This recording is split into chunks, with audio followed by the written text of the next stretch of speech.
Así suena mi trompeta, un libro de Elefante y Cerdita, Mo Willems.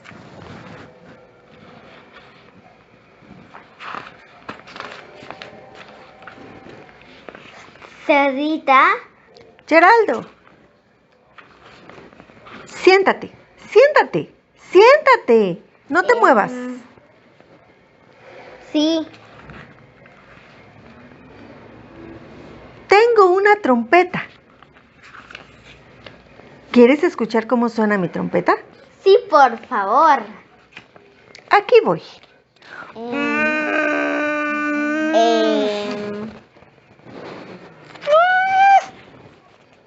Espera, eso no salió bien. Para nada bien.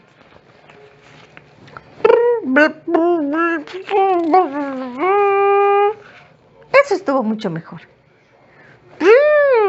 ¿Mejor?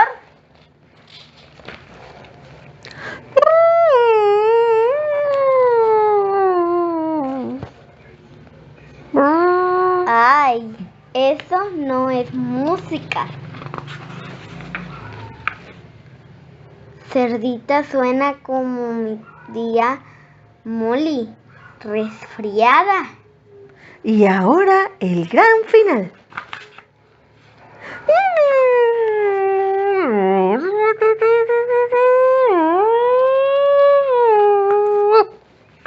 Entonces, ¿qué opinas de mi trompeta?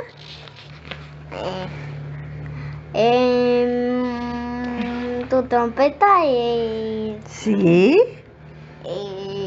Adelante. Tu trompeta es ruidosa. ¿Y? Tu trompeta es brillante. ¿Y? Tú la sostienes muy bien. Tu trompeta. ¿Y? Estoy esperando. Cerdita, tú eres mi amiga y yo soy tu amigo. Entonces te diré la verdad. Tu trompeta es ruidosa y brillante y la sostienes muy bien. Pero eso no era música. Lo siento.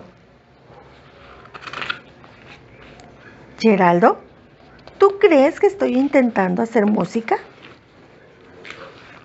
Estoy intentando hablar elefante. Quiero sonar como tú. Oh, pero Cerdita, necesitas práctica. Te enseñaré. Sí. Ponle más girl a tu girl. Y ese cuento Se ha acabado.